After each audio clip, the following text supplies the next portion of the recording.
प्रचुरता की अभिलाषा।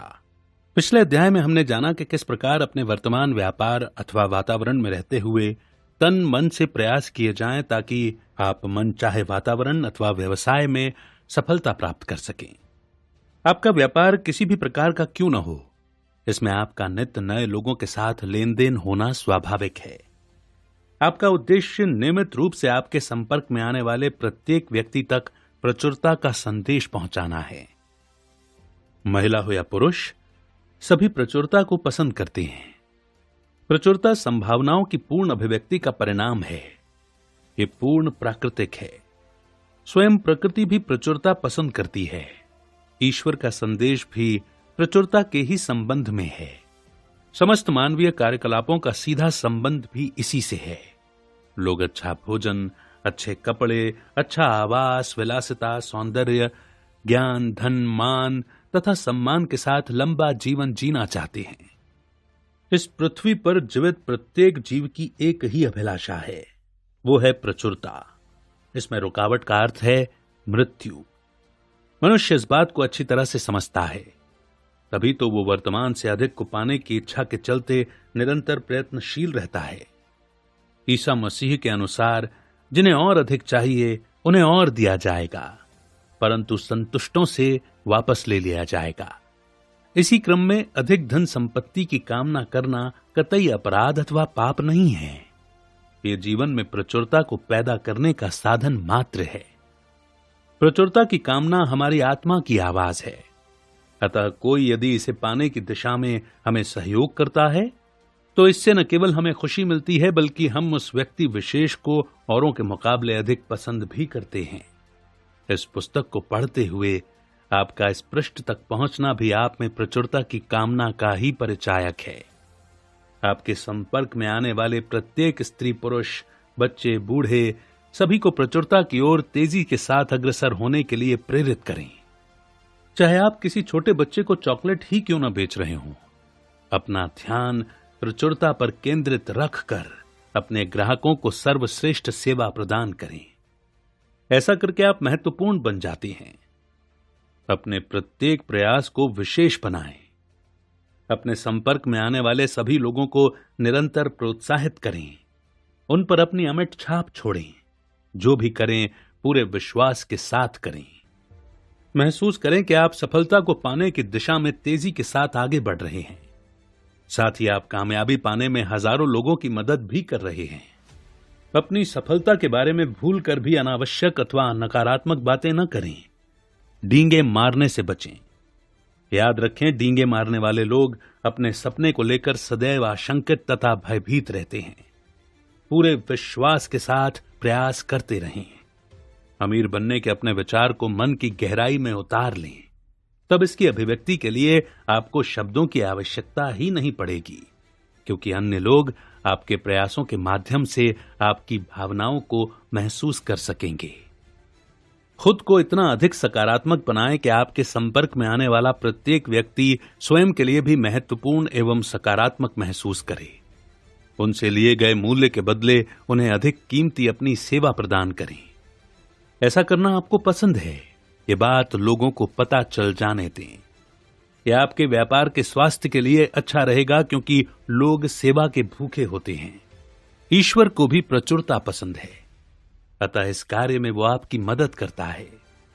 ऐसे में आपका व्यवसाय दिन दुनी रात चौगनी तरक्की करना आरंभ कर देता है। बस अपनी ओर से पूरी तैयारी रखें। ऐसा करते समय निगाहें अपने लक्ष्य से भटकने न दें। विश्वास बनाए रखें। भूल कर भी अपने स्वार्थ के लिए अन्य लोगों का इस्तेमाल न करें। लोगों को धोखा न दें, न ही उन्हें मूर्ख बनाने का प्रयास करें। समय समय पर सत्ता हथियाने की अपनी लालसा को पूरा करने के लिए राजा महाराजा इस धरती को मासूम लोगों के खून से रंगते आए हैं। उनके इस कुकृत्य को किसी भी दृष्टिकोण से प्रचुरता में सहयोग की संज्ञा नहीं दी जा सकती, क्योंकि इससे प्रकृति एवं ईश्वर की योजनाओं में बाधा पहुंचती है। यही सब आजकल राजनीति, व्यापार एवं उद्योग में मासूम लोगों के साथ किया जा रहा है। रुपए पैसे के भूखे उद्योगपति एवं राजनेता दिन रात जनता का खून चूसने में लगे हैं। अपनी वासना तथा अहंकार के पोषण के लिए जनता को वे अपना शिकार बना रहे हैं। अगर आपके साथ ऐसा हो रहा है तो यह अच्छी बात नहीं है, और अगर आप किसी और के साथ यही सब कर रहे हैं तो भी यह गलत ही है। ये सभी कुछ जानने समझने के बाद आपके लिए पहल करना अनिवार्य हो जाता है। इस पुस्तक में दिए गए सिद्धांतों का पालन करते हुए स्वयं का ऐसा व्यापार खड़ा करें जिसमें आपकी जीत अन्य लोगों की विजय श्री पर आधारित हो। दूसरों को अपनी उंगलियों पर नचाने का प्रयास न करें, न ही किसी और के इशारों पर नाचें। अपने भाग्य के विधाता खुद बने। होड़, प्रतियोगिता, जल्दबाजी अथवा प्रतिस्पर्धा से दूर रहें। उम्मीद है आगे बताई गई टोलेडो के गोल्डन रूल्स जोन्स की सत्य कथा आपको प्रेरित करेगी। Golden rules Jones. Samuel Milton Jones का जन्म सन 1846 में गैलर्ट, नॉर्थ वेल्स में हुआ था। जब वे बहुत छोटे थे तभी उनके माता पिता पूर्वी संयुक्त राज्य अमेरिका चले गए। जोन्स ने पेनिसिल्वेनिया में तेल के कारखानों में काम करना आरंभ कर दिया। फिर वर्ष 1894 में ओहियो में तेल के खनन में उपयोगी यंत्रों का निर्माण कार्य आरंभ कर दिया। अपने स्पष्ट व्यवहार एवं ईमानदारी के चलते जोन्स ने जल्द ही नाम कमाना शुरू कर दिया। दूसरों के साथ ऐसा व्यवहार करो जैसा आपको उनसे अपने लिए चाहिए, जोन्स का स्वर्ण नियम था, जिसे उन्होंने अपनी फैक्ट्री की दीवारों पर बड़े अक्षरों में लिखवा रखा था। जोन्स समय एवं नियम के पक्के थे। वो समय से पूर्व ही फैक्ट्री पहुंच जाया करते। उनके कारखाने में मजदूर 10 की जगह 8 घंटे काम किया करते थे। उन्हें सप्ताह भर के वेतन सहित छुट्टियां, बीमा आदि की सुविधाएं दी जाती थीं। जोन्स का कारखाना टाइम कीपर्स की चमचागिरी तथा बॉस की दादागिरी से मुक्त था। कर्मचारियों के लिए वहां बगीचा एवं खेल का मैदान भी बनाया गया था। वहां के लोग कंपनी के खर्चे पर पिकनिक मनाने जाया करते थे। सदी के अंत में जोन्स टोलेडो शहर के मेयर नियुक्त हुए तथा उन्होंने 4 कार्यकाल पूरे किए। वो शहर के सबसे अधिक सम्मानित व्यक्ति तथा राजनेता बन गए। उन्होंने जनता की भलाई के लिए अनेक नियम कानून बनाए। सन 1904 में 57 वर्ष की अवस्था में वो अपने कार्यालय में मृत पाए गए। सैमुअल मिल्टन जोन्स को एक अच्छे व्यक्ति के रूप में हमेशा याद किया जाएगा। प्रगति पुरुष। पिछले अध्याय में हमने जाना कि यदि आप प्रचुरता का संदेश अन्य लोगों तक पहुंचाकर उनकी भी कामयाब होने में अगर मदद करते हैं तो सही अर्थों में आप सफलता की दिशा में अग्रसर हैं। अगर कोई व्यक्ति जनहित के उद्देश्य से एक सफल चिकित्सक बनने का सपना देखते हुए पूरे विश्वास के साथ उसी दिशा में निरंतर प्रयत्नशील रहता है तो उसका एक बड़ा चिकित्सक बनना पूर्णतः सुनिश्चित है। इस पुस्तक का आपके हाथ लगना आपके लिए स्वयं में एक बड़े अवसर के समान है। अब आपकी सफलता किसी स्कूल अथवा विश्वविद्यालय विशेष पर आधारित न होकर आपके स्वयं के हाथों में आ चुकी है, क्योंकि इसका रहस्य पता चल जाने पर यह आपके लक्ष्य, विश्वास, उद्देश्य तथा आपकी कृतज्ञता पर निर्भर करती है। धर्म के क्षेत्र में धर्मगुरु अभी तक सफलता, प्रचुरता, महानता, प्रेम, भक्ति, योग, साधना आदि की बातें जनसमूह को इकट्ठा करके उपदेशकों की भांति समझाते आए हैं। अभी तक लोग धर्म गुरुओं को काफी मान, आदर तथा सम्मान देते रहे हैं, परंतु उनके प्रवचनों को लोगों ने एक कान से सुनकर दूसरे कान से निकालने का ही काम किया है। किंतु समय अब बदल रहा है। लोग वास्तव में कामयाब होना चाहते हैं। आज मंच पर बैठकर उपदेश देने वाले धर्म गुरुओं अथवा राजनेताओं के स्थान पर सफलता के इन सिद्धांतों का पालन करके स्वयं कामयाब बने सच्चे शिक्षकों की विशेष आवश्यकता है, क्योंकि ऐसा ही व्यक्ति हमें गरीबी की नदी पार करना सिखा सकता है जो स्वयं उसे तैरकर पार करके आया हो। इसी प्रकार अपने शिष्य को वही शिक्षक सफलता की प्रेरणा दे सकता है जो स्वयं उन्नति के पथ पर अग्रसर हो। यही बात उपदेशक, समाज सेवक, राजनेता, धर्मगुरु, चिकित्सक, वकील, बीमा एजेंट आदि सभी पर समान रूप से लागू होती है। ओशो का कहना है, निरंतर दोहराए जाने से परिचय पैदा होता है, ज्ञान नहीं। बूढ़े और बच्चे में यही अंतर है कि बूढ़ा जानता है और बच्चा नहीं। बूढ़े का जानना झूठ है जबकि बच्चे का न जानना सच। पिछले अध्याय में मैंने आपको शारीरिक एवं मानसिक शक्तियों के बीच तालमेल स्थापित करके सफलता पाने का फॉर्मूला बताया था। सफलता पाने का ये एक अचूक उपाय है। जो भी नियमित रूप से इस दिशा में प्रयास करेगा उसका अमीर बनना सुनिश्चित हो जाएगा।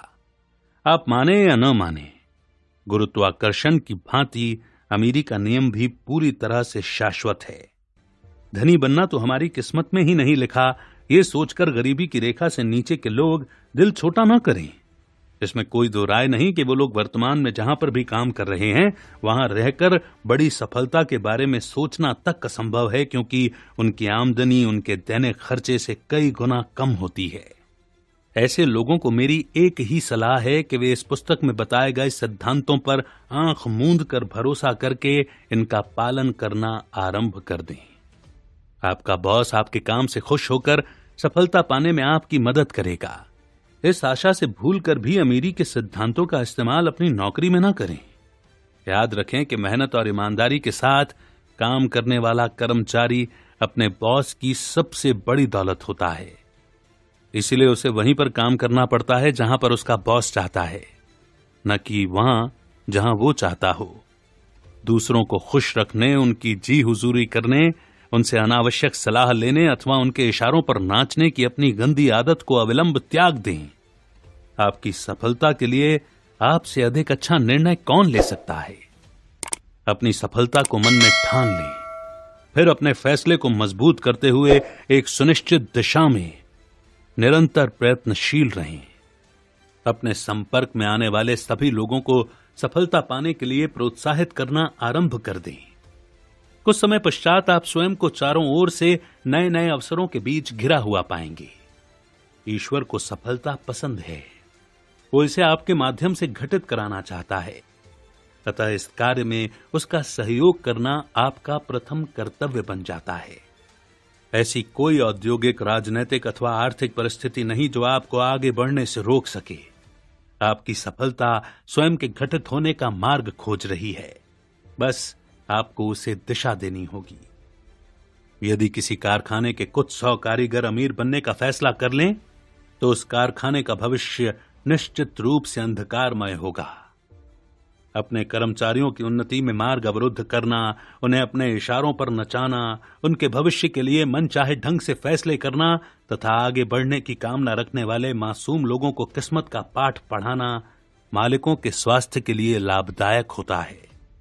अमीरी की दिशा में आगे बढ़ते समय मार्ग में आने वाले अवसरों को अनदेखा न करें। अवसर एक दूसरे से जुड़े होते हैं, क्योंकि आपस में इनके अदृश्य जुड़ाव दिखाई नहीं देते। इसलिए यह अंदाजा लगा पाना कठिन होता है कि कौन सा अवसर आपके लिए सफलता की पहली पायदान साबित होगा। संपूर्ण ब्रह्मांड में आपके लिए अवसरों का अभाव हो ऐसा असंभव है, तथा ईश्वरीय नियमों के विरुद्ध भी। जब आप सफलता पाने के लिए दृढ़ संकल्प कर लेते हैं तो आपकी सफलता को आप तक पहुंचाने का उत्तरदायित्व ईश्वर रचित ब्रह्मांड का होता है। आप बस अपने भागीरथ प्रयत्न जारी रखें। निष्कर्ष एवं सावधानियां। हो सकता है कि कुछ लोगों को मेरी बातें अभी भी मजाक लग रही हों। इसमें उनका दोष नहीं है, क्योंकि वे सोचते हैं कि शीर्ष पर पहले से ही बैठे सफल लोग अथवा राजनेता उनके संपन्न बनने के मार्ग में बाधा उत्पन्न करने का प्रयास करेंगे। जहां उनकी ये बात काफी हद तक ठीक है, वहीं दूसरी ओर ये बात भी सत्य है कि वे ऐसा करने में उन्हीं लोगों के साथ कामयाब हो पाएंगे जिन्हें ये विश्वास ही नहीं कि वे कभी धनी भी बन सकते हैं। यदि बड़ी संख्या में लोग धनी बनने का फैसला कर भी लेते हैं तो भी उन्हें कोई नहीं रोक सकता, न कोई राजनेता, न ही शीर्ष पर बैठा कोई उद्योगपति। जरूरत है तो बस उन्हें सकारात्मक मानसिकता एवं पूरी लगन तथा विश्वास के साथ अमीरी की दशा में आगे बढ़ते जाने की। आप चाहे किसी भी देश, जाति, स्थान अथवा समाज से संबंध रखते हों, संपन्नता के लिए तैयार निर्धारित मार्ग पर आगे बढ़कर आप किसी भी समय धनी बन सकते हैं। आपका धनी बनना आपके राष्ट्र, जाति, समाज तथा स्थान के लिए न सिर्फ सम्मान का विषय होगा, बल्कि ये अन्य लोगों के लिए सफलता के नए मार्ग भी खोलेगा। प्रतिस्पर्धा के मार्ग पर चलकर जितने अधिक लोग सफलता प्राप्त करेंगे, उतने ही अधिक लोगों के लिए यह हानिकारक सिद्ध होगा। परंतु इसके विपरीत जितने अधिक लोग रचनात्मकता के मार्ग पर आगे बढ़ने का फैसला करेंगे, कि उतने ही अधिक लोगों के लिए लाभदायक साबित होगा। आपका रचनात्मक मानसिकता के साथ आगे बढ़ना आपको रुपया पैसा कमाने की अंधी दौड़ से बाहर खींच लाता है। ऐसे में आप समस्त परेशानियों एवं बाधाओं से ऊपर उठ जाते हैं तथा ईश्वर के राज्य के प्रिय नागरिक बन जाते हैं। भूल कर भी प्रतिस्पर्धा के चक्कर में न पड़ें। अपने स्वभाव में ईर्ष्या, ग्लानि एवं स्पर्धा के भाव पाए जाने पर तुरंत इन्हें बाहर निकालने के प्रयास आरंभ कर दें, क्योंकि ये आपके तथा परम पिता के बीच की सहकारिता को नष्ट करने का कार्य करता है।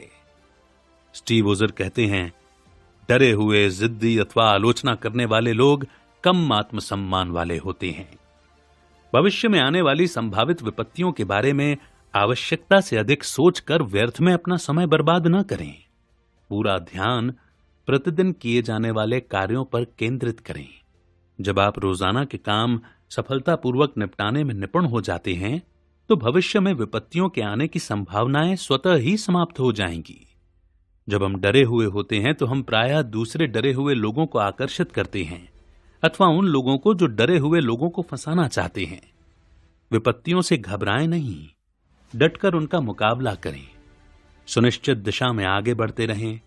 जिस प्रकार 2 से 2 का गुणा करने पर 4 का आना निश्चित है, उसी प्रकार अमीरी के विज्ञान का पालन करने वाले स्त्री अथवा पुरुष का 100% कामयाब होना भी सुनिश्चित है। बाधाओं, रुकावटों तथा परेशानियों को अन्यथा न लें। नजदीकी से गौर करने पर आप पाएंगे कि प्रत्येक रुकावट अथवा बाधा के साथ उसका समाधान भी जुड़ा होता है। जरूरत है तो कुशलता के साथ उसे ढूंढ निकालने की। ऐसे समय में उम्मीद का दामन न छोड़ें तथा सफलता की दिशा में प्रयास जारी रखें। हम तस्वीरों में सोचते हैं तथा सही शब्द सही तस्वीर तक पहुंचने में हमारी मदद करते हैं। अतः भूल कर भी नकारात्मक शब्दों का इस्तेमाल न करें। आपके शब्दों से निराशा, शंका, नाकामयाबी, मायूसी अथवा दयनीयता के भाव नहीं टपकने चाहिए। बिल लिम कहते हैं, कार्य असफल नहीं होता, उसकी गलत दिशा सफल हो जाती है। सदैव सकारात्मक शब्दों का प्रयोग करें। हो सकता है स्पर्धा के मार्ग पर चलने वालों के लिए व्यापार में उचित समय न चल रहा हो, परंतु रचनात्मकता के मार्ग पर अग्रसर लोग संकट, भय, शंका, क्रोध, द्वेष, दुर्भावना आदि से अछूते रहते हैं। स्पर्धा के चलते खड़े किए गए व्यापार में आया संकट आपके लिए अवसर बन सकता है। उचित अथवा अनुचित जो कुछ भी घटित हो रहा है, उसे सृष्टि की निर्माण व्यवस्था में सहयोगी कार्य समझकर देखने का दृष्टिकोण स्वयं में विकसित करें तथा कभी भी निराश न हों। सुनिश्चित दिशा में कार्य करते हुए मनचाहा प्राप्त न होने की दशा में धैर्य बनाए रखें। कुछ समय बाद आपकी मनचाही सफलता आपके सामने होगी। याद रखें, महान अवसर आंखों से नहीं, दिमाग से पहचाने जाते हैं। यहां मैं आपको एक नौजवान के बारे में बताने जा रहा हूं, जिसने अपने व्यापार को बढ़ाने के लिए अमीरी के विज्ञान का पालन करने का फैसला किया। निश्चित दिशा में कार्य करते हुए उसे अभी कुछ ही समय बीता होगा कि कठिनाइयां उसके मार्ग में बाधा उत्पन्न करने लगी। उसे ऐसा महसूस होता था मानो कोई अदृश्य शक्ति उसे विपरीत दिशा में धकेल रही हो। उसका प्रत्येक कार्य असफल हो रहा था, लेकिन फिर भी उसने हार नहीं मानी। वो निरंतर ईश्वर का धन्यवाद करता रहा तथा सुनिश्चित दिशा में प्रयत्नशील रहा। कुछ ही समय बाद एक बड़ा अवसर उसके सामने आया। पहला ही सौदा तय करने में वो स्वयं को सक्षम नहीं पा रहा था, परंतु फिर भी सभी कुछ भली भांति निपट गया। उसे लगा मानो किसी अदृश्य शक्ति ने यह सौदा तय कराने में उसकी मदद की हो।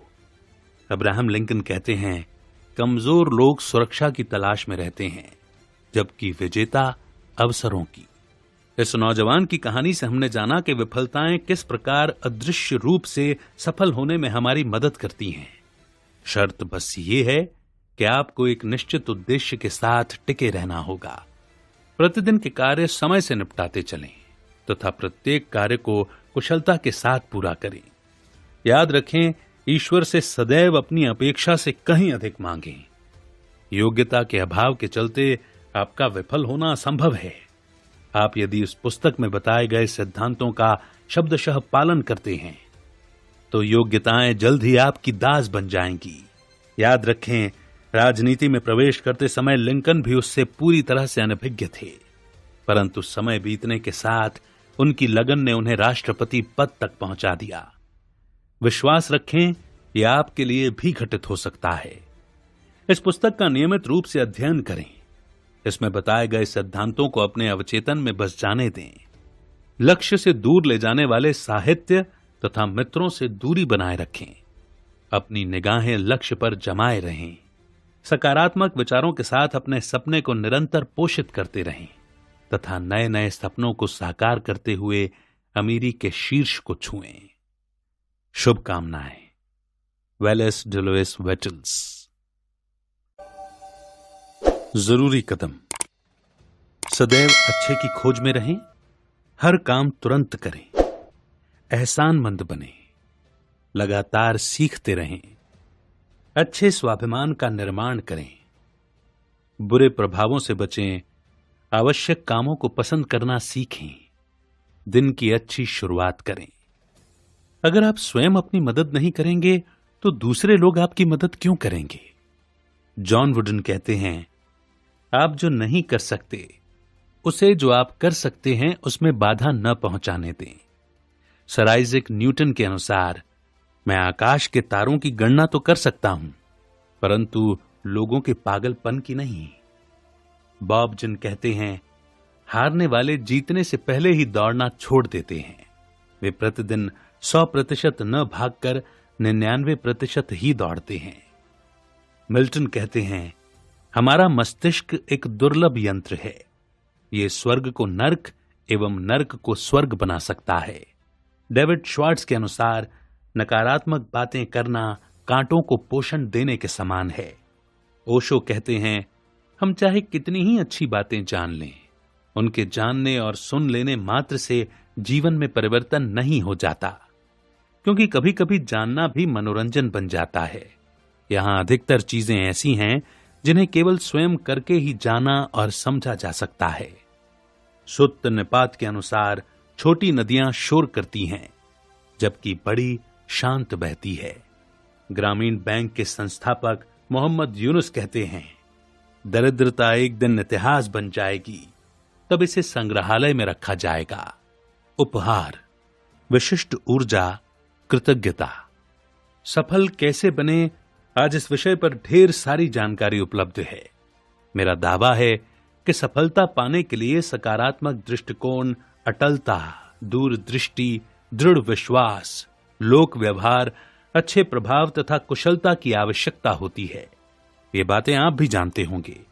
मेरी लाइब्रेरी में बॉब प्रॉक्टर, जो वाइटल, जिम रॉन, कैनेडी तथा डेल कार्नेगी समेत अन्य सफल लेखकों की $10,000 से भी अधिक की बेशकीमती किताबें रखी हैं, जिन्हें मैं किसी भी कीमत पर बेचने को तैयार नहीं हूं। परंतु जब आप अच्छी किताब पढ़ रहे हों, पॉजिटिव टेप सुन रहे हों, साथ ही सफलता पाने की दिशा में पूरे प्रयास भी कर रहे हों, और फिर भी सफलता आपसे कोसों दूर हो, ऐसी अवस्था में क्या करें? मैंने देखा है कि एक छोटी सी चीज है जो हम सभी से छूट जाती है। अन्य सभी कुछ करने में हम इतना अधिक व्यस्त हो जाते हैं कि तुच्छ समझकर इसे छोड़ दिया करते हैं, परंतु इसे करना बहुत ही आसान है। बचपन में मेरी मां हमेशा मुझे इसे करने की हिदायत दिया करती थी। वो कहती थी, जब भी कोई तुम्हारे लिए कुछ करे तो उसे इसके लिए धन्यवाद जरूर दो। जी हां, वो बिल्कुल ठीक कहा करती थी, तथा इस विषय पर और भी बहुत कुछ जाना, समझा और बताया जा सकता है। परंतु आप कह सकते हैं कि एक मिनट रुको, मैं किसे और क्यों धन्यवाद दूं? आपके इस किसे का जवाब तो मैं आपको अंत में दूंगा, परंतु क्यों धन्यवाद देना चाहिए, इस विषय पर पहले थोड़ी चर्चा करते हैं। हम जिस संसार में रहते हैं वो किसी मौके अथवा भाग्य के खेल पर आधारित न होकर कुछ विशेष प्राकृतिक नियमों के द्वारा संचालित होता है। वेलेस वेटल्स ने अपनी पुस्तक the science of getting rich में इन नियमों का स्पष्ट तरीके से वर्णन किया है। वेटल्स के अनुसार कृतज्ञता का भी अपना एक नियम है, तथा यदि आप मनचाहा प्राप्त करना चाहते हैं तो आपके लिए इस नियम को जानना अनिवार्य हो जाता है। शायद अब आप इस नियम को जानने के लिए उत्सुक होंगे। वेटल्स आगे कहते हैं, कृतज्ञता पूरी तरह प्राकृतिक सिद्धांत है जो क्रिया प्रतिक्रिया के नियम की भांति कार्य करता है, जिसके अनुसार किसी भी क्रिया के लिए ठीक उसके बराबर परंतु विपरीत दिशा में प्रतिक्रिया होती है। हम सभी जानते हैं कि हमारी सोच एवं भावनाएं ऊर्जा के ही रूप हैं। विज्ञान का एक सिद्धांत है कि ऊर्जा को न तो पैदा किया जा सकता है और न ही नष्ट, इसे मात्र रूपांतरित किया जा सकता है। जरा सोचें कि जब ऊर्जा को पैदा ही नहीं किया जा सकता तो फिर हमारा मस्तिष्क किसी नए विचार को जन्म देने में किस प्रकार सक्षम हो सकता है। इसका अर्थ यह हुआ कि हमारा दिमाग परम पिता की ओर से हमारी ओर प्रेषित विचारों को पहले भावनाओं में बदलता है, फिर तरंगों में बदलकर इन्हें 10 दिशाओं में प्रसारित करने का कार्य करता है।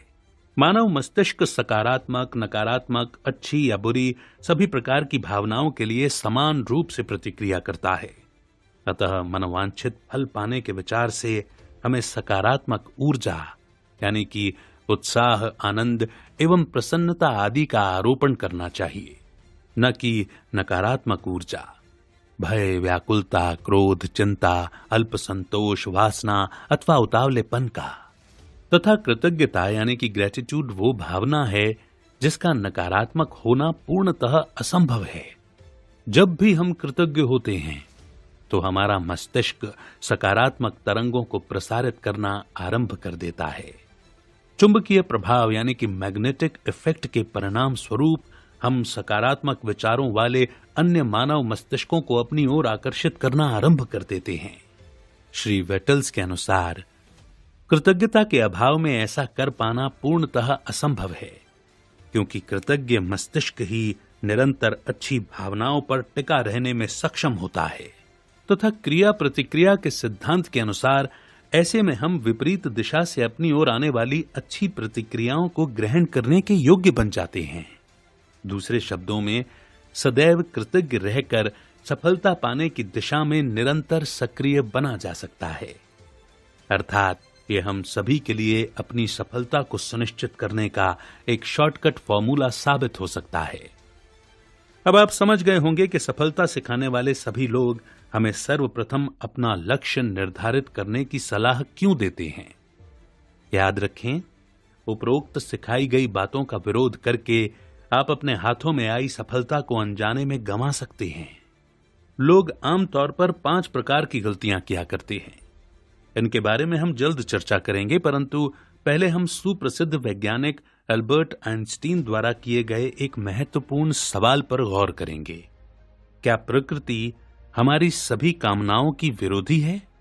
इसी सवाल को मैं आपसे दूसरे लहजे में पूछता हूं। क्या प्रकृति का निर्माण हमारे विनाश के लिए किया गया है, या फिर तरक्की करने के सभी रास्ते एक दिन बंद हो जाएंगे? क्योंकि अब आप इस पुस्तक को पूरा पढ़ चुके हैं, इसीलिए सवाल के जवाब की उम्मीदें मैं आप लोगों से करूंगा। अगर आप इस आशंका से भयभीत हैं कि प्रलय के दिन सभी कुछ समाप्त हो जाएगा, तो ऐसे में भक्ति, श्रद्धा, विश्वास एवं आनंद के भाव के साथ परमपिता परमेश्वर के प्रति कृतज्ञ किस प्रकार बने रहा जा सकता है? याद रखें, विश्वास के अभाव में श्रद्धा की मृत्यु हो जाती है। विज्ञान जिसे ऊर्जा का नाम देता है, आध्यात्म उसी को मूल तत्व अथवा मूल पदार्थ की संज्ञा देता है। विज्ञान के नियमानुसार ऊर्जा को न तो पैदा किया जा सकता है और न ही नष्ट, मात्र इसे रूपांतरित किया जा सकता है। अर्थात ये प्रचुरता के सदैव बने रहने की सूचना देता है। अभी हाल ही में किए गए एक सर्वेक्षण के अनुसार हम अभी तक मात्र 4% पदार्थों का ही दोहन करने में सफल हो पाए हैं। बाकी का 96% अभी भी शेष है। मेरे विचार से 96% प्रचुरता का इस्तेमाल करके अभी भी काफी बड़ी सफलता अर्जित की जा सकती है। तो क्यों न हम अपना ध्यान नकारात्मकता से हटाकर सकारात्मक बातों की तरफ लगाने का प्रयास करें। अप्रतिरोध, ये उन चीजों में से एक है जिसे हमेशा गलत तरीके से परिभाषित किया जाता रहा है। इसके अभाव में कृतज्ञता भी समाप्त हो जाती है। हम सभी की अपनी अपनी अलग अलग धारणाएं होती हैं। चीजें जिस रंग, रूप, अवस्था, आकार एवं प्रकार में हैं, हम उन्हें अपने तरीके से बदल डालना चाहते हैं। मुझे गलत न समझें, हम में से अधिकतर लोग अन्य लोगों पर अपनी इच्छाओं को थोपने के आदी हो चुके हैं। जैसे उसे ये या वो नहीं कहना चाहिए था, ये कार यहां नहीं खड़ी की जानी चाहिए थी, या फिर ये मैच तो इंडिया को ही जीतना चाहिए था। ये हमारी अस्थिर एवं असंतोषजनक मानसिकता के परिणाम हैं। फिर भला इनकी उपस्थिति में कृतज्ञ कैसे रहा जा सकता है?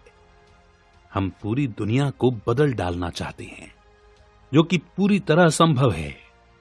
अतः आपको मेरी सलाह है कि शांत रहें, बहस न करें, जो जैसा है उसे वैसा ही स्वीकार करें।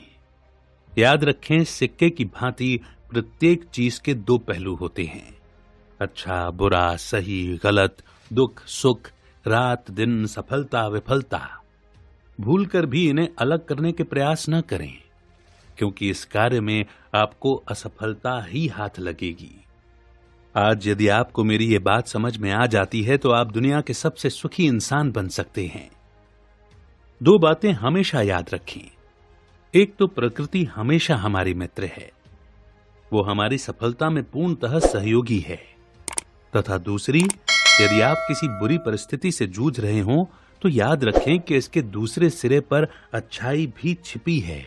ये बात और है कि अभी उसे देख पाना संभव नहीं है। जीवन के बुरे अनुभव मेरे लिए ईश्वर के उपहार साबित हुए हैं। समय बीतने के साथ मुझे पता चला कि प्रत्येक असफलता के भीतर मेरी सफलता के नए अवसरों के बीज भी छिपे थे। अक्सर बुरे का आवश्यकता से अधिक विरोध करके हम उसे और अधिक बुरा घटित होने के लिए बाध्य कर देते हैं। मेरा मानना है कि उसे उसी रूप में स्वीकार करते हुए हम अपनी सफलता की रफ्तार को बढ़ा सकते हैं। अतः बुराई में भी अच्छाई को खोजने का प्रयास करें, तथा मार्ग में जो भी मिले उसे कृतज्ञ भाव के साथ ईश्वर का प्रसाद समझकर ग्रहण करते चलें। संतोष। संतोष से ही सच्चे सुख की प्राप्ति संभव है, ऐसा बहुत से धर्मगुरु सिखाते हैं। परंतु आपकी जानकारी के लिए बता दूं कि संतोष एवं सुख के बीच जमीन आसमान का अंतर होता है। पृथ्वी पर जीवित प्रत्येक मनुष्य सुखी जीवन जीने की कामना करता है, परंतु संतोष जीवन में सुख के प्रवेश के सभी मार्ग बंद कर देता है। जिन्नी कहते हैं, लोग ऐसा काम जीवन भर करते हैं जिसे वे करना नहीं चाहते। यही सच्चा पागलपन है। आज अमेरिका में ऐसे बहुत सारे लोग हैं जो उन चीजों के साथ जीना सीख चुके हैं जिन्हें वे पसंद नहीं करते। वे संतुष्ट हैं लेकिन प्रसन्न नहीं। जरूरी नहीं कि ढूंढने पर वहां भी कृतज्ञता का नियम मिल जाएगा। इसके विपरीत प्रसन्नता मन की वो अवस्था है जिसमें हम आनंद का अनुभव करते हैं। प्रसन्न होने पर हम सकारात्मक भी होते हैं। संतोष के मुकाबले यहां कृतज्ञता के पाए जाने की संभावनाएं काफी अधिक होती हैं। एक संतुष्ट व्यक्ति कहता है, मैं अपनी नौकरी से नफरत करता हूं, परंतु यही एक काम है जो मैं सही ढंग से कर सकता हूं, अतः रिटायर किए जाने तक मैं इसे करना पसंद करूंगा। संतोष आगे बढ़ने, अधिक पाने, अमीर बनने, सफलता पाने की हमारी कामनाओं का दमन कर देता है, जबकि संतुष्ट मनुष्य स्थिर हो जाता है, शांत हो जाता है तथा ठहराव मृत्यु का सूचक है। अतः उपरोक्त उदाहरण को सकारात्मक ढंग से बताया जाए तो यह कुछ इस प्रकार बनेगा। मैं अपनी नौकरी से खुश नहीं हूं क्योंकि मुझे पता है कि मैं और भी बहुत कुछ कर सकता हूं, परंतु मैं भगवान का आभारी हूं कि उसने आगे बढ़ने के कारण के रूप में मुझे इससे जोड़ा। क्या अब आप इन दोनों के बीच के अंतर को अनुभव कर पा रहे हैं? बॉब प्रॉक्टर कहते हैं, असंतुष्टि वो चीज है जो हमें आगे बढ़ने, अधिक पाने, उन्नति करने तथा सफल होने के लिए प्रेरित करती है। हमारे अमेरिका में लोग अक्सर कहते हैं कि एक अच्छी सी नौकरी लग जाए, कुछ रुपया पैसा इकट्ठा हो जाए, अपना घर बन जाए, तभी मुझे खुशी और शांति मिलेगी। ऐसे लोगों को मैं बता दूं कि यदि वे अभी खुश रहना नहीं जानते तो भविष्य में भी उनके लिए खुश रहना असंभव हो जाएगा, क्योंकि खुशी और शांति दोनों अलग अलग चीजें हैं। अपने जीवन पर गौर करें, आपको वहां कुछ न कुछ ऐसा जरूर मिलेगा जिसे लेकर आज भी आप प्रसन्नता एवं कृतज्ञता का अनुभव कर सकते हैं। जब आप वर्तमान में कृतज्ञ एवं प्रसन्न रहना सीख जाते हैं तो भविष्य की प्रसन्नता एवं सफलता के द्वार स्वयं ही खुल जाएंगे। क्षमा। अभी तक आपने बहुत कुछ सीखा एवं जाना, परंतु अभी भी कुछ ऐसा जरूर है जो आपके लिए जानना और समझना बाकी है। इसे सीखने और समझने में मैंने पूरे 20 साल लगाए हैं, परंतु मुझे उम्मीद है कि आपको इतना अधिक समय नहीं लगेगा। आपको लोगों को माफ करना सीखना होगा, वो भी सच्चे मन से। ईसा मसीह की प्रार्थना याद करें, हे परमपिता, इन्हें क्षमा करना, क्योंकि इन्हें नहीं पता कि ये क्या कर रहे हैं। साथ ही साथ स्वयं को भी माफ करना सीखें, क्योंकि जो स्वयं को माफ करना नहीं जानता वो दूसरों को कैसे माफ कर सकता है। चार्ल्स फिल्मोर के अनुसार लंबे समय तक किया गया क्रोध मानव शरीर में भयंकर बीमारियों को जन्म देता है। इन बीमारियों का एक ही इलाज है, वो है क्षमा। क्षमा के अभाव में आपका अतीत नकारात्मकता से भर जाता है तथा ये आपके आने वाले कल की सफलता के मार्ग में बाधाएं खड़ी करता है। डॉन मिगुएल रुइस के शब्दों में, जब आप आईना देखते हैं तब उसमें दिखाई देने वाले व्यक्ति से यदि आप प्यार नहीं करते तो वो शत्रु बनकर आपको आघात पहुंचाएगा, परंतु यदि आप क्षमा करते हुए उसे गले लगा लेते हैं तो वो असंभव को संभव बनाने में आपकी मदद करेगा, क्योंकि वो कोई और नहीं, आपकी कहानी का नायक ही है। मेरा दावा है कि क्षमा के बल से आपका बीता हुआ कल आपके लिए अनोखा उपहार बन जाएगा। जे बॉब कहते हैं, मैं उन नौजवान युवक युवतियों की सार्थक जीवन जीने में मदद करना चाहता हूं जो वो शक्ति, जोश और जीवन मूल्य नहीं सीख पाए, जिससे उनका जीवन सही अर्थों में सार्थक हो पाता। उपहार ग्रहण करना। वर्षों तक मैं अपने विचारों के बदले बिना ही अपना जीवन बदलने का प्रयास करता रहा, परंतु बाद में मुझे यह रहस्य पता चला कि अपनी सोच को बदलकर जीवन में कुछ भी बदला जा सकता है। जो कुछ भी हम सोचते हैं वही हमारे प्रयास बन जाते हैं तथा हमारे प्रयास ही हमें परिणामों तक पहुंचाते हैं। अब सवाल ये उठता है कि कृतज्ञता के सिद्धांत का पालन करने वाला मनुष्य मनचाहे परिणामों तक तेज गति से कैसे पहुंच सकता है। यह बहुत ही सरल है, अर्पण के द्वारा। सफल लोग अपना समय, धन, सहयोग, प्रेरणा, ज्ञान, विचार, खुशी तथा उत्साह बांटते हैं, क्योंकि वे क्रिया, प्रतिक्रिया, प्रचुरता एवं कृतज्ञता के नियमों में विश्वास रखते हैं। जब आप बांटते हैं तो इसका सीधा सा अर्थ यह होता है कि आप प्रचुरता के नियम में पूरा विश्वास रखते हैं तथा अधिक की वापसी के मार्ग को सुनिश्चित बना रहे हैं। यदि आप बांटेंगे नहीं तो यह बढ़ेगा भी नहीं। याद रखें, मौत की घाटी में पानी केवल अंदर ही जाता है, उससे बाहर नहीं आता। डॉक्टर जो वाइटल्स की पुस्तक the greatest money making secret in history में पर्सी रोज की कथा ने मुझे काफी प्रभावित किया, जिसने 17 वर्षों में $3 करोड़ से भी अधिक बांट डाले। मैं पुस्तकें पढ़ने का शौकीन हूं। मैंने एज यू विश तथा स्पिरिचुअल मार्केटिंग की 300 से भी अधिक प्रतियां अपने मित्रों एवं सहयोगियों को उपहार स्वरूप बांट दी। परिणाम स्वरूप उन्होंने मुझे इतनी सारी पुस्तकें उपहार में वापस दी कि मेरे पास 3 डिब्बों से भी अधिक किताबें तथा ऑडियो टेप्स इकट्ठे हो गए। अब हालत यह है कि जिस रफ्तार से मैं किताबें बांटता हूं वे उससे भी अधिक रफ्तार एवं मात्रा में उपहार बनकर वापस लौट आती हैं। यही है क्रिया प्रतिक्रिया का नियम तथा गिव एंड टेक की ताकत। अतः यदि आपको समय चाहिए तो पहले अपने समय को बांटें। यदि आपको प्रेम चाहिए तो पहले अन्य लोगों को प्रेम करें। यदि आपको सहयोग चाहिए तो दूसरे लोगों को सहयोग करें। इसी प्रकार यदि आपको धन चाहिए तो पहले रुपया पैसा कमाने में अन्य लोगों की मदद करें। अगला कदम, आप पूरी पुस्तक पढ़ चुके हैं। क्या अब आप कृतज्ञता को प्रयोग में लाने के लिए तैयार हैं, या फिर अधिकतर लोगों की तरह सफलता का शॉर्टकट फॉर्मूला सिखाने वाली किसी अन्य पुस्तक की तलाश में लग जाएंगे? यदि आप पूरी तरह से तैयार हैं तो मैं आपको एक सूत्र बताने जा रहा हूं, जिसके अभ्यास के द्वारा आप कृतज्ञता को अपने जीवन में सफलतापूर्वक उतारने में कामयाब हो पाएंगे। एक कागज का टुकड़ा लें तथा उन सभी चीजों की सूची तैयार करें जिन्हें आप पसंद करते हैं, जैसे कि आपकी आर्थिक स्थिति, स्वास्थ्य, करियर, आपसी संबंध तथा और भी बहुत कुछ। 1 मिनट रुकें। क्या आपकी सूची में 30 से भी कम चीजों के नाम हैं? क्या सूची में चीजों के नाम जोड़ते समय आपको किसी प्रकार के प्रतिरोध का सामना करना पड़ा? यदि हां, तो इसका अर्थ है कि आपके जीवन में ऐसी बहुत सारी चीजें हैं जिन्हें लेकर आपको काफी परेशानियां हैं।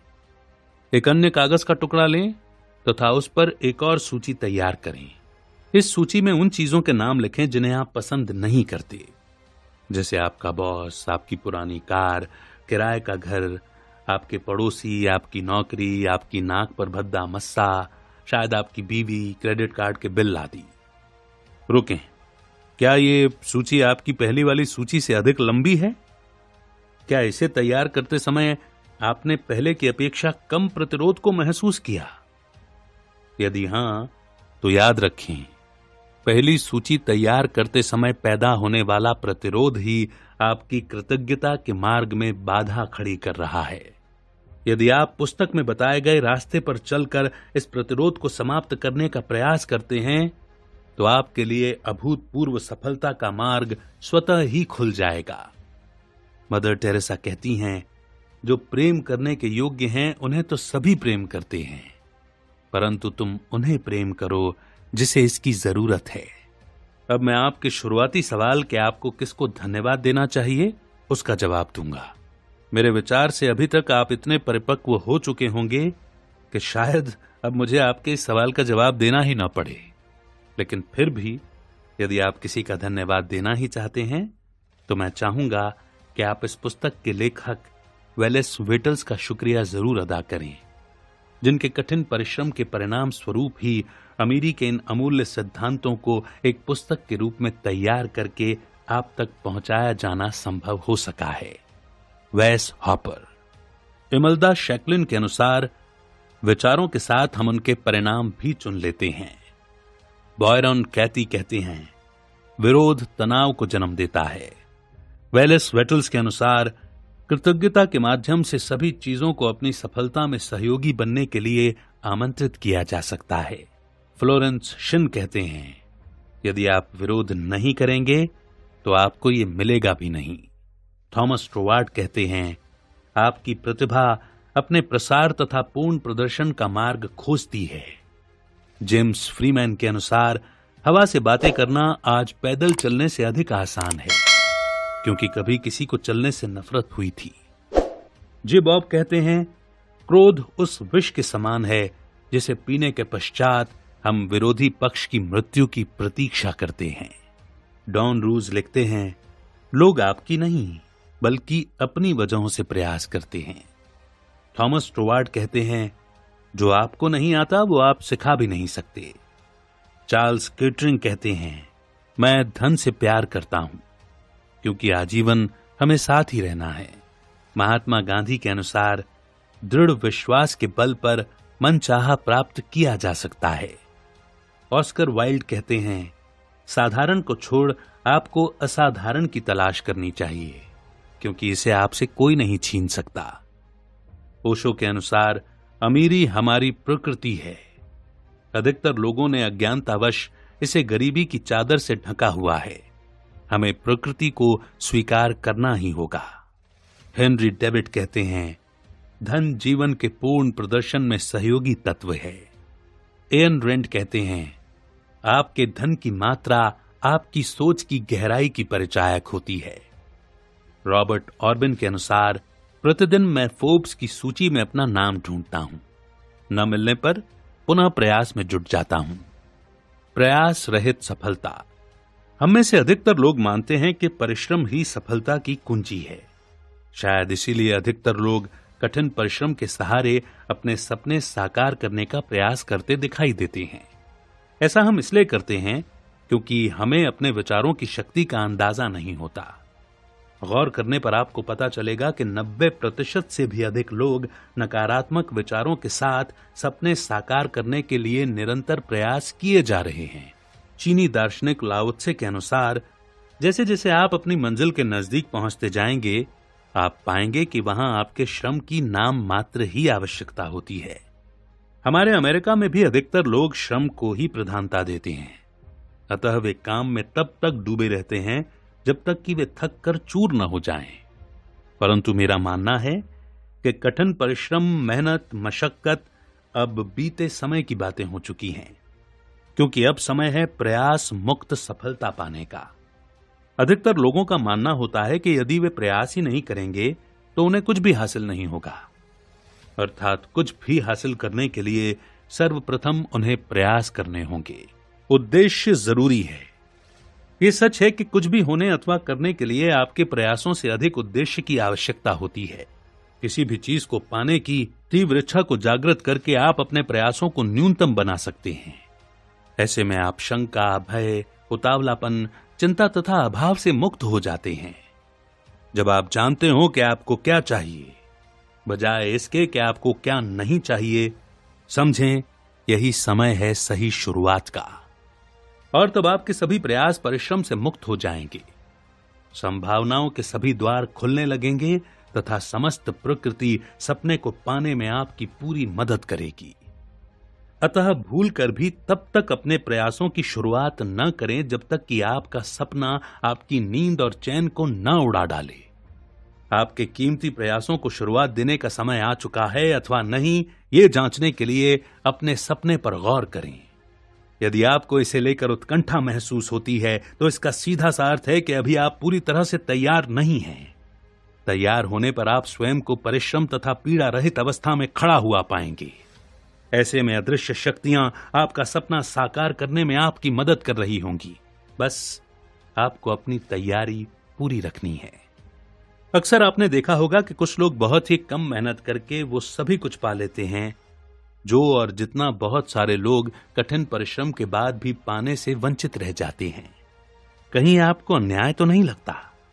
आपको स्पष्ट कर दूं कि ये नियम आपने या मैंने नहीं बनाया है, बल्कि ये पूरी तरह से प्राकृतिक है।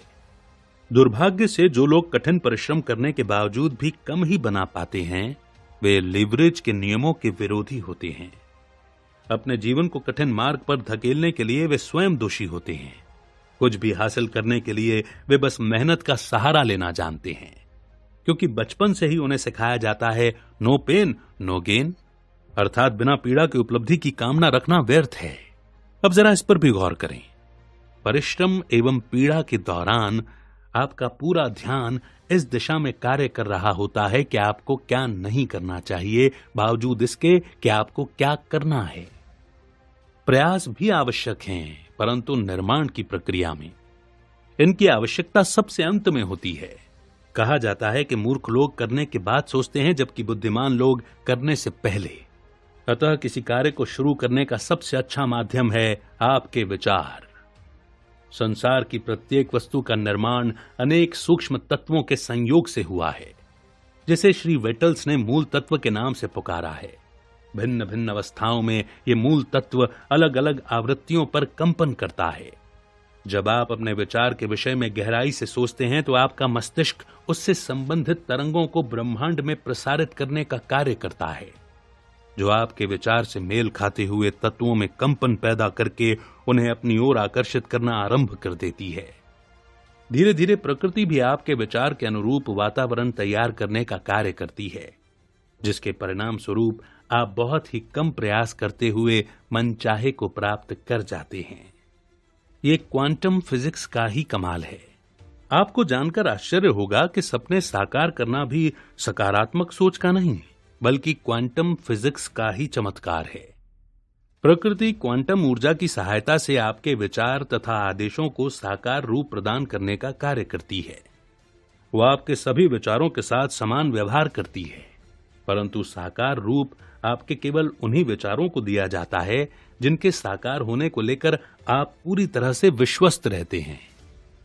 संभावनाओं को नंगी आंखों से देख पाना असंभव होता है, परंतु इसका अर्थ ये नहीं है कि ये मात्र कोरी कल्पनाएं होती हैं।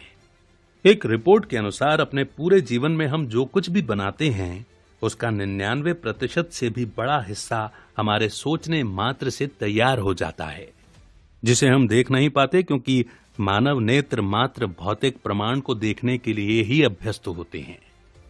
मानव श्रम तो मात्र शेष 1% को एकत्रित करने का कार्य करता है। निश्चितता यानी कि सर्टेनिटी वो बल है जो विफलता तक को परास्त करने की क्षमता रखती है। यह अति आवश्यक है, क्योंकि इसके अभाव में संभावनाएं कोरी कल्पनाएं बनकर रह जाती हैं, जब आप सपना साकार करने की दिशा में प्रयास करते हैं तो प्रकृति आपके मस्तिष्क में आपके सपने के प्रति निश्चितता एवं सूचना के आधार पर उसके चारों तरफ क्वांटम ऊर्जा की एक अदृश्य परत तैयार करना आरंभ कर देती है। यह कार्य उतनी ही रफ्तार से होता है जितनी रफ्तार के साथ आपका मस्तिष्क किसी विचार को उसकी निश्चितता के आधार पर जन्म देता है। संक्षेप में कहा जाए तो आपके प्रयास आरंभ हों उसके पूर्व ही क्वांटम स्तर पर निर्माण कार्य पूरा हो चुका होता है।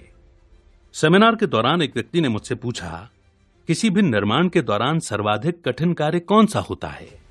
मैंने जवाब दिया, अपने उन विचारों को रोकना जो रह रहकर सवाल करते हैं कि ये कैसे हो पाएगा, क्योंकि ये सवाल ही आपकी कार्य क्षमता को नष्ट करने का कार्य करते हैं। रुपया पैसा ही सब कुछ नहीं होता। ये बात आपने अपने बड़े बुजुर्गों से सुनी होगी। हो सकता है कि अर्थव्यवस्था के नए दौर में आप इस बात से सहमत नहीं हो, परंतु इस बात में दम है। इस दुनिया का कोई भी व्यक्ति रुपए पैसे से प्यार नहीं करता। आप शेयर बाजार में पैसा लगाते हैं, 1000 जगह पैसा निवेश करते हैं, अधिक घंटे काम करते हैं, चांदी बेचते हैं, सोना खरीदते हैं, तो क्या सिर्फ इसलिए कि आपको पैसे से प्यार है? यदि आपको सिर्फ ढेर सारी दौलत चाहिए होती तो मात्र एक बड़े बैंक बैलेंस के साथ आप इस दुनिया के सबसे सुखी इंसान होते। फिर आप इसे अपनी जेब में भरकर बाहर शॉपिंग करने नहीं जाते। अतः ये बात समझ लेना जरूरी है कि रुपया पैसा वो माध्यम है जिसके द्वारा हमारा उन चीजों तक पहुंचना संभव हो जाता है जिन्हें हम पाना चाहते हैं, जैसे अच्छा घर, कीमती कार, छुट्टियां, आजादी, देश विदेश में भ्रमण, अच्छे कपड़े तथा और भी बहुत कुछ। जब आप धनी बनने का फैसला कर लेते हैं तो आपका मस्तिष्क भी उसी दिशा में कार्य करना आरंभ कर देता है। किसी चीज के मात्र पता होने से आपका जीवन नहीं बदल जाता, बल्कि उसे जानकर प्रयास करने से ऐसा होता है। Doctor Robert Anthony. प्रचुरता का सिद्धांत। हम अनंत ब्रह्मांड में रहते हैं। जिन लोगों को पूर्ण विश्वास है यहां उनके लिए प्रचुरता की कमी नहीं है, उन सभी के लिए यहां अपार धन संपदा है। यहां अभाव के चलते किसी को भी निर्धन नहीं रखा गया है। अतः आप जो कुछ भी चाहें उसे प्राप्त कर सकते हैं। जरूरत है तो बस दृढ़ इच्छा शक्ति के साथ सही अवसर पर निरंतर प्रयास करने की। आप धनी बनेंगे या नहीं, ये प्रचुरता के प्रति आपके दृष्टिकोण पर निर्भर करता है। प्रचुरता के नियम अनुसार जो लोग ठान लेते हैं उन्हें धनी बनाया जाता है। लोग धनी बनते हैं क्योंकि उन्हें अपनी योग्यता पर विश्वास होता है। वे एक सुनिश्चित दिशा में निरंतर प्रयास करते हैं तथा अपना सपना साकार करने में रात दिन एक कर देते हैं। प्रचुरता का दूसरा नियम कहता है जो लोग फैसला नहीं लेते वे स्वयं ही गरीब रह जाते हैं।